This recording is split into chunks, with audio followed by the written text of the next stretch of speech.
The title of my sermon this morning is So Freedom Might Live.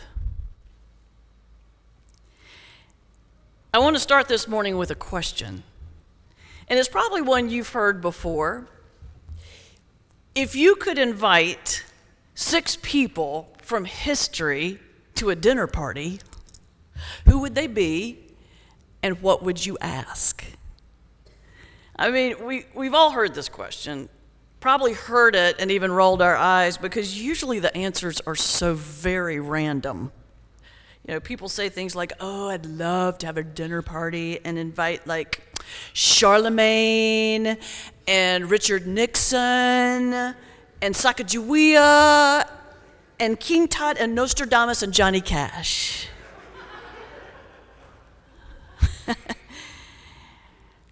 I think I might have a better answer. No offense to Sacagawea and Richard Nixon.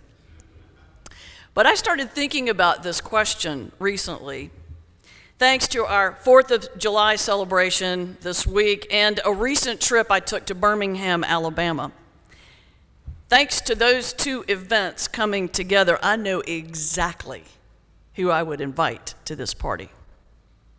But before I share the guest list, and the people said, all right, I hope you enjoyed it. Hey, okay. Before I share the guest list with everyone, I need to share just a bit of background about my trip to Alabama. Now, most of you know a week or so ago, I attended the Cooperative Baptist Fellowship down in Birmingham. And I spent a few hours before it got going seeing 2 holy shrines in Birmingham. The first shrine was a place called Eugene's Hot Chicken on 2268 9th Avenue, north side of the street. We'll never forget it. Now, for those of you who don't know about hot chicken, my condolences, because this is one of God's greatest inventions. When you fry up chicken nice and crispy, right when it comes out of the fryer, you pour over some hot sauce that kind of sears into the crust. Ooh. I mean, everybody does it differently. Eugene's, for example, has 4 levels of hot you can order. Southern, which has no heat, mild, hot, and, as they call it, stupid hot. So as I stood there pondering which level of heat to order, I heard this voice behind me say, get the stupid hot. And I turned around, and behind me was this elderly woman, and due to her accent, clearly a local. And I said, really? The stupid hot? She goes, yep, because as we say on Alabama, sometimes it takes the heat to get the grace. Sometimes it takes the heat to get the grace. Well, I figured that was pretty decent advice, so I ordered some collard greens and fried pickles and quarter dark meat, stupid hot. And my new friend was right, because after that first bite, honey, I was full of grace. Very, very uncomfortable grace. Actually, it was for days. I was full of grace. But sometimes we must use our discomfort. So I used my discomfort to move myself out of the chair and out the door to visit the second shrine that I wanted to visit. This was a much more somber place, yet another place where heat led to grace, or perhaps I should say where the heat of battle led to the grace of the path to freedom. The place I'm talking about is Kelly Ingram Park, the site of some of the most vicious civil rights confrontations in Birmingham. Today, it contains a civil rights walk that marks through different sculptures some of the most violent conflicts. For example, one sculpture memorializes the fire hoses used on the crowds of protesters by the infamous Birmingham Sheriff Bull Connor. Another was a sculpture where you walk through 2 cement walls. You walked right between them, and they had three-dimensional police dogs lunging at you from all sides. But I have to say, of all the scriptures, or all the sculptures that I walked through, the one that got me the most was entitled The Four Spirits. It depicted a morning on September 15th, 1963, when four little girls were preparing for worship at the 16th Street Baptist Church across the street from the park. And just as the service began, a bomb planted by the KKK exploded under the front steps, and those four little girls, Addie Mae Collins, Denise McNair, Carol Robertson, and Cynthia Wesley, were killed. Tiny warriors of the civil rights battle, their legacy spurred an international outrage that marked a turning point in the civil rights movement and helped fuel the support for the Civil Rights Act of 1964. In fact, the tombstone for Addie Mae Collins reads, "She died so freedom might live." I couldn't help but think about the juxtaposition of this prophetic statement against our celebration of the 4th of July. A holiday we hold up the words of the Declaration of Independence that say, we hold these truths to be self-evident. That all men are created equal, that they are endowed by their Creator with certain unalienable rights, that among these are life, liberty, and the pursuit of happiness. If only. It was in that moment of standing in front of that sculpture, The Four Spirits, that I decided I wanted to host a dinner party that would force some hard conversation. I wanted to host a dinner party that would make us think about things that we might not otherwise want to think about. And so my table includes not 6, but 8 people. On one side are the 4 young warriors, Addie Mae Collins, Denise McNair, Carol Robertson, and Cynthia Wesley. And on the other side are 4 warriors of a different era, Thomas Jefferson, Patrick Henry, George Washington, and Ben Franklin. All warriors of the Revolutionary War, all hallowed historical figures, and yet all 4 slave owners. I'd set the table, serving a big old meal of Eugene's chicken, stupid hot. And then as the grace began to settle over that table, I'd ask 3 things.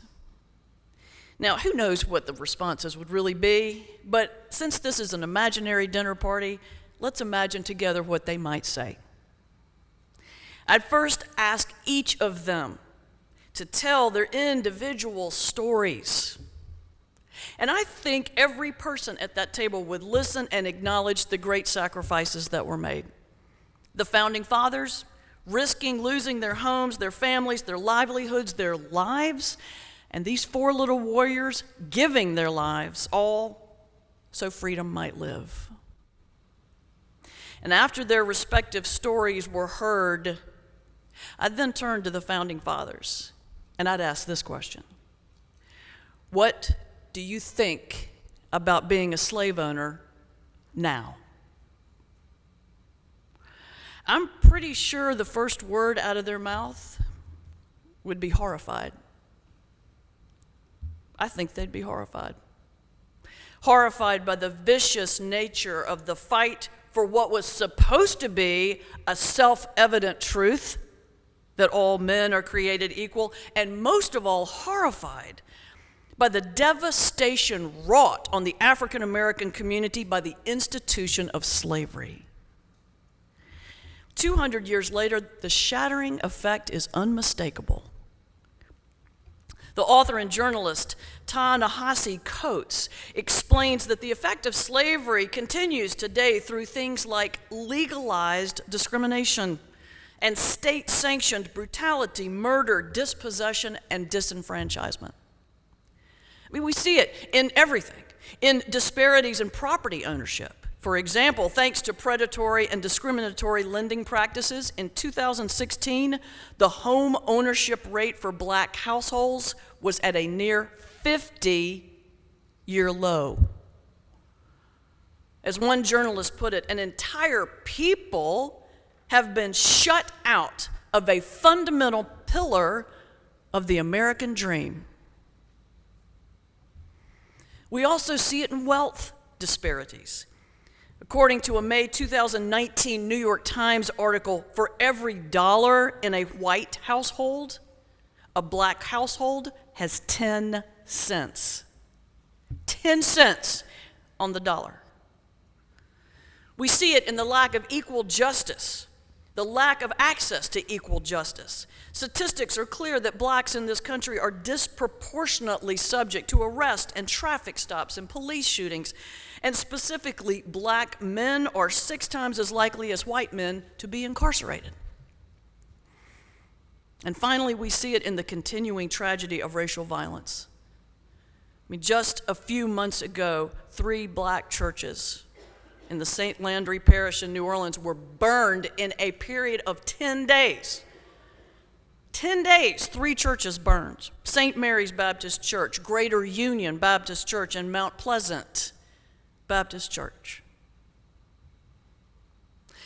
So what do our founding fathers think about being a slave owner now? I think they would say with great shame, it was a horrible, grave wrong perpetuated on an entire people. Which brings me to my third and last question for the group. What sacrifices must we make in 2019? What must we do to address the wrongs so that freedom might live? And I think the first person to speak would be Benjamin Franklin. You may remember from history that Franklin drew a political cartoon that later became the symbol for the Revolutionary War battle flag. It had a snake all twisted up that was cut into parts. And it said at the top, "Join or die."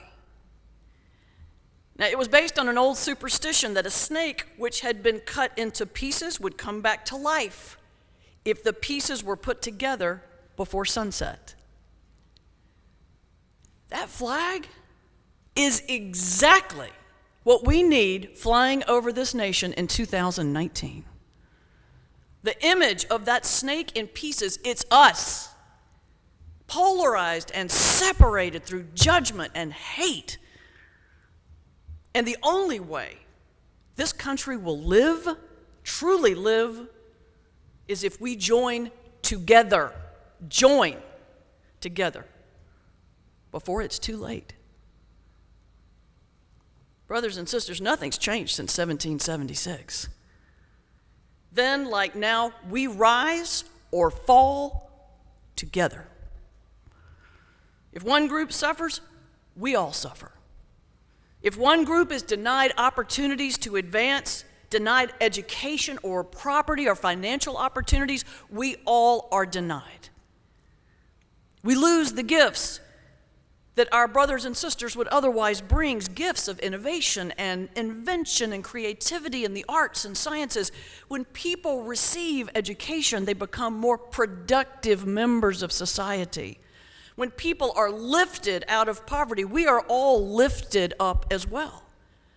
When people are given opportunities for ownership and wealth accumulation like a ship on a rising sea, we are all brought up. We rise or fall together. It's simple economics, and it's simple ethics. Jesus talked about it in our scripture today. There he returned to the temple at Nazareth. The priest hands him a scroll to read, and the scroll is turned to the book of Isaiah. Coincidence? I don't think so. And these are the words he read. The Spirit of the Lord is on me because he has anointed me to proclaim good news to the poor. He has sent me to proclaim freedom for the prisoners and recovery for sight for the blind. He has sent me to set the oppressed free. Brothers and sisters, we are disciples of that Christ. We are inheritors of that faith. Therefore, we too have been anointed and commanded to set the oppressed free. Which is why we must get serious about addressing racism in America. Which is why we must get serious about addressing racism in our hearts. And most importantly, it is why we must get serious about educating ourselves on the topic of reparations. I mean it, y'all. For years, we as white people, I'm talking to my white brothers and sisters here, we have shunned and ignored and dismissed the question of reparations. As a USA Today columnist recently wrote, quote, "Every attempt to discuss some recompense for those years of horror is met mostly with outrage by white Americans who say, 'What? It wasn't me.' Yes, it was. It was America, therefore it was us." This year marks the 400th anniversary of the first enslaved Africans arriving in Jamestown, Virginia.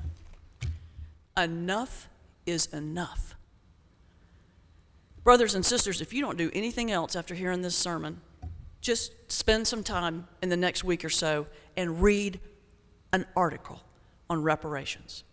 Read it 1, 2, 10, 100, but whatever it is, educate.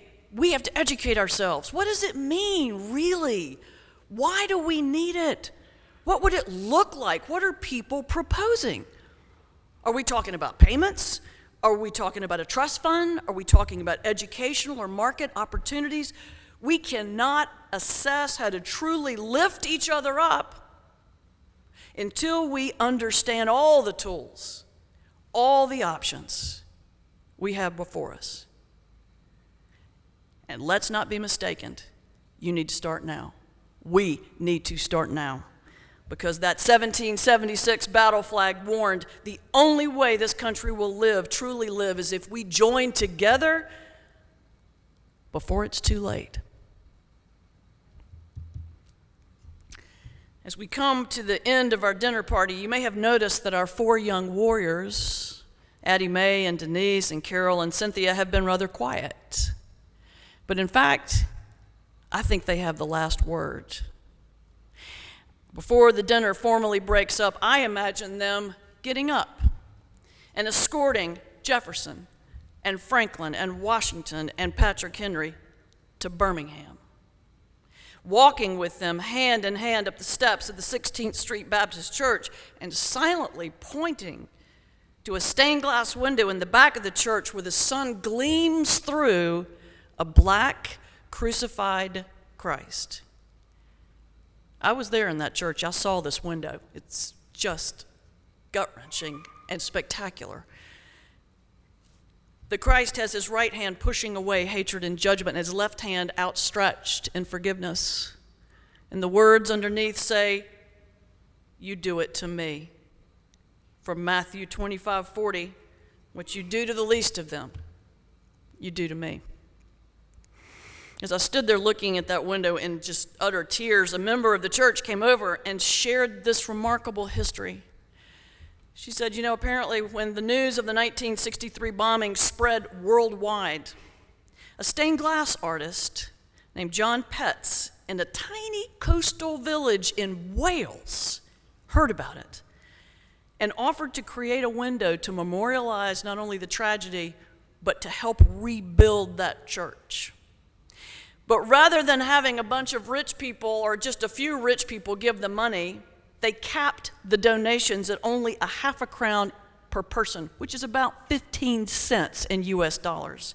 That way the gift, the window, would be from the people. People from all over the country flocked to give their little half a crown. School kids lined up with lunch money and pocket money to give this little bit of money. And that tiny nation pulled together, created that window, and rebuilt that church. Brothers and sisters, that is exactly our call today. to come together, to bear the heat so we can bring some grace, to lift each other up, to give, to sacrifice, and to rebuild. Rebuild a trust. Rebuild a people. Rebuild a nation. So that together, today, and every day henceforth, freedom might live. And the people said,